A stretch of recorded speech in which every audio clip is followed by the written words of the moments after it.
Hello, तर आज आहे माझा 30 डेज हार्ड वेट लॉस चॅलेंजचा 6वा दिवस. तर सकाळी 4:30 वाजता उठून वॉक घेतला 6:30पर्यंत 2 तासाचा वॉक घेतला. त्यानंतर गरम पाण्यामध्ये लिंबू पिळून घेतलं, त्याला एक 15-20 मिनिट झाले. त्यानंतर ग्रीन टी घेतली.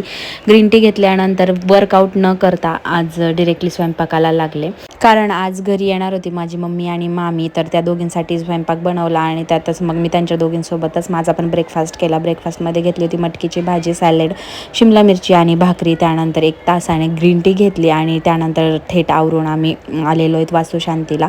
तर वास्तुशांतीमध्येच डिनर घेतला. तर डिनरमध्ये मी पुरी आणि छोलेची भाजी खाल्ली. राईस पिल्लूने संपवला आणि गुलाबजामुनसुद्धा. तर डिनर झाल्यानंतर आम्ही डिरेक्टली घरी आलो. तर आजच्या स्टेप्समध्ये मी 14,741 स्टेप्स केला, म्हणजे मी वर्कआउटची कसर स्टेप्समध्ये काढली. आणि डेली टार्गेट्समधले सगळे टार्गेट कंप्लीट झाले, हे 2 सोडता. पण त्या 2ची कसर मी सकाळच्या वॉकमध्ये काढून घेतली होती.